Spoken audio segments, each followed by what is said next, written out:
26 जनवरी 1992 भारत के इतिहास का वह ऐतिहासिक दिन जब जम्मू कश्मीर में आतंकवाद अपने घुटनों पर आ गया था। जब आतंकवादियों से जान की धमकी मिलने के बावजूद आज के पीएम मोदी ने श्रीनगर के लाल चौक में तिरंगा फहराया था और जब पाकिस्तान को भारत ने अपनी ताकत की झलक दिखाई थी, उस वक्त नरेंद्र मोदी ने अपने भाषण में ये कहा था, 26 जनवरी को परसों अब चंद घंटे बाकी हैं, लाल चौक में फैसला हो जाएगा किसने अपनी मां का दूध पिया।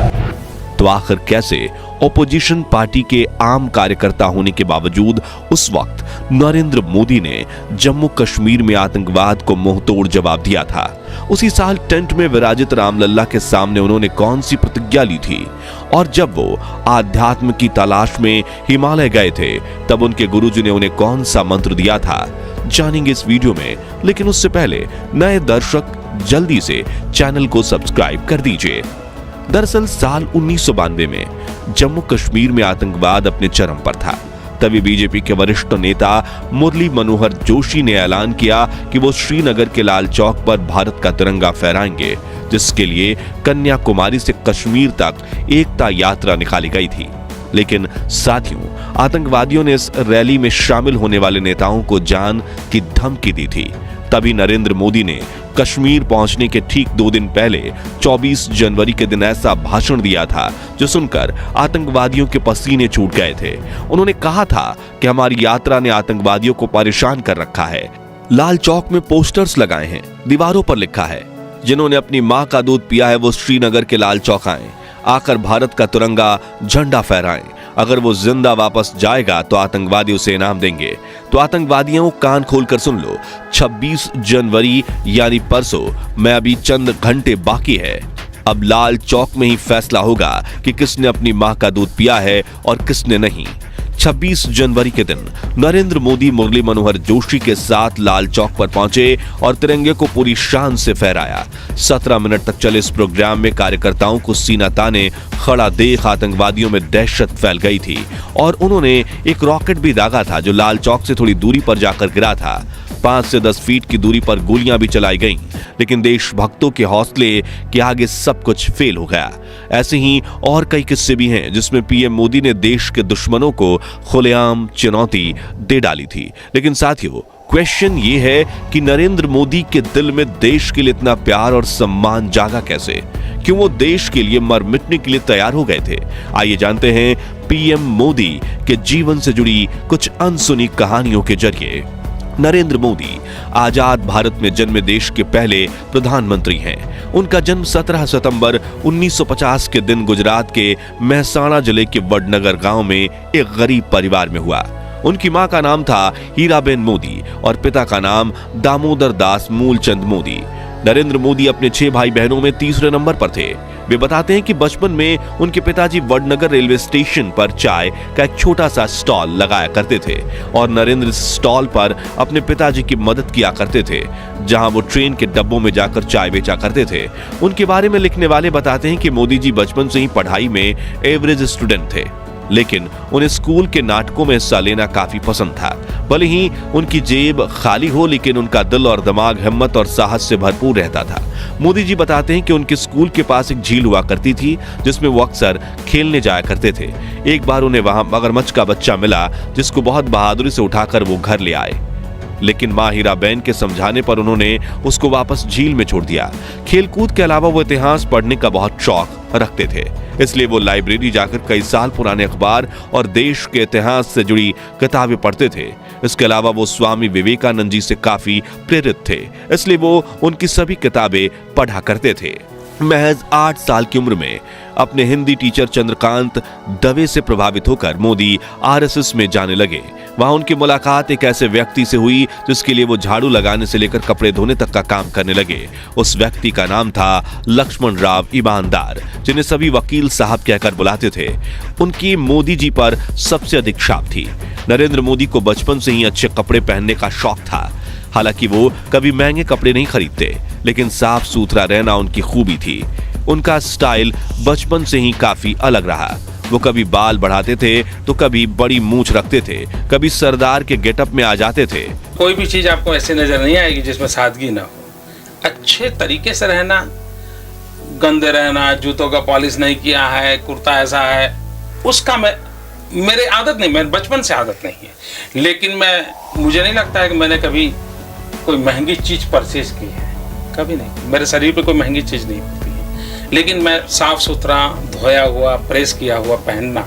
12 वर्षीय नरेंद्र मोदी के दिल में देशभक्ति तब जाग उठी जब 1962 में भारत और चीन के बीच भयंकर युद्ध छिड़ गया था, जिसमें भारत की हार ने 12 साल के नरेंद्र मोदी को झकझोर कर रख दिया और उन्होंने देश की सेवा करने के लिए सेना में भर्ती होने की ठान ली। मगर पैसों की कमी होने की वजह से वो आर्मी स्कूल तो नहीं जा पाए, लेकिन उन्होंने एनसीसी ज्वाइन कर ली। फिर 1965 में हुई इंडो पाक जंग के दौरान उन्होंने भारतीय सैनिकों की काफी सेवा की थी।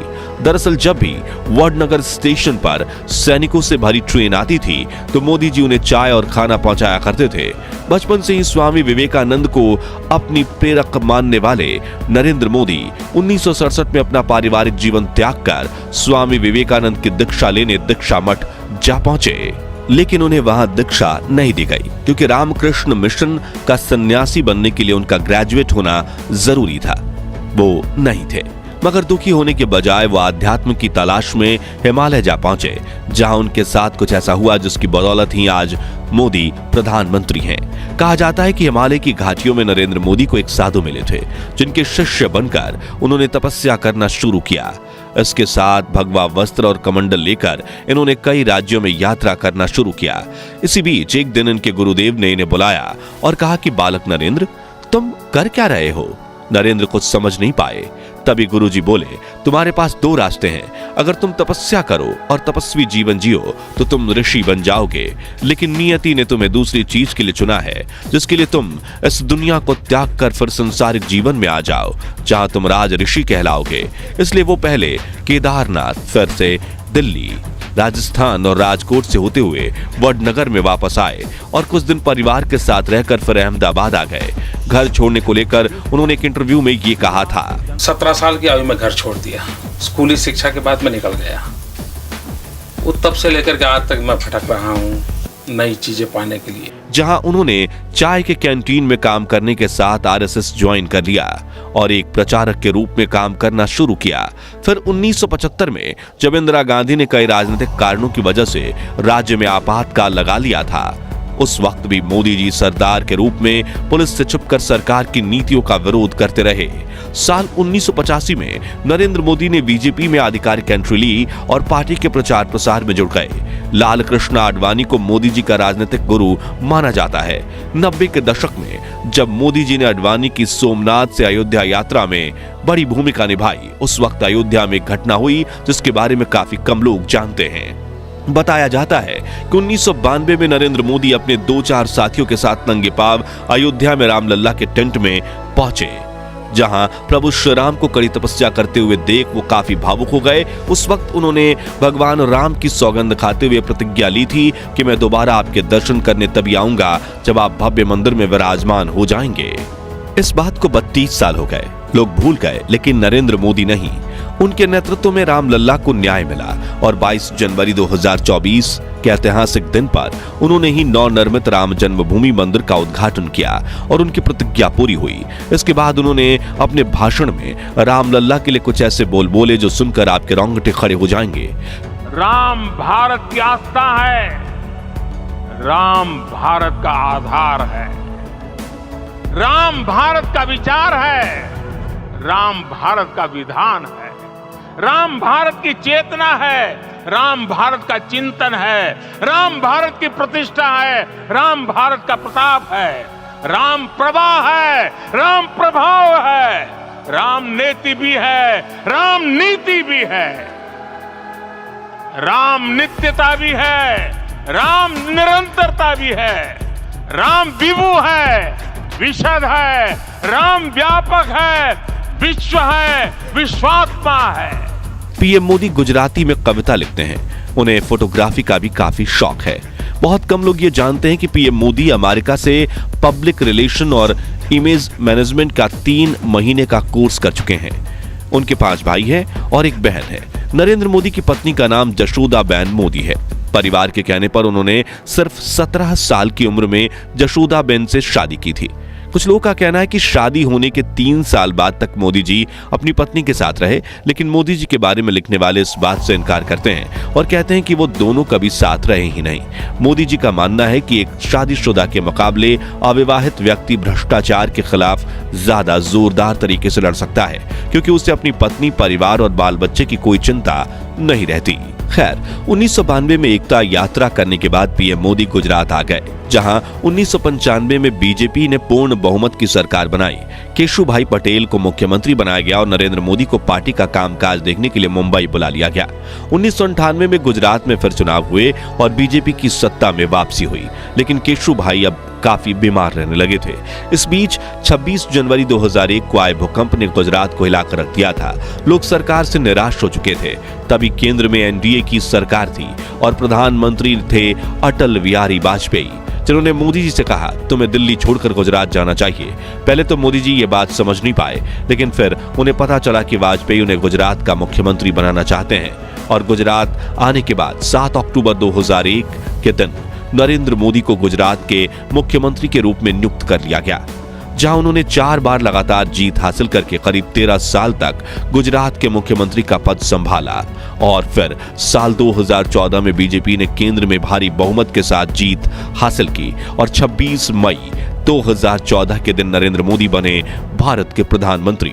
तो दोस्तों, आज के लिए बस इतना ही। अगर आप इस वीडियो का पार्ट 2 देखना चाहते हैं, जिसमें हम प्रधानमंत्री बनने के बाद मोदी जी के जीवन के रोमांचक सफर की बात करेंगे, तो कमेंट बॉक्स में पार्ट 2 जरूर लिखिए। वीडियो अच्छा लगा हो तो इसे लाइक और शेयर जरूर कर दीजिए। ऐसी ही रोमांचक वीडियोस देखते रहने के लिए हमारे चैनल को सब्सक्राइब करके पास वाली घंटी जरूर बजा दीजिए। धन्यवाद।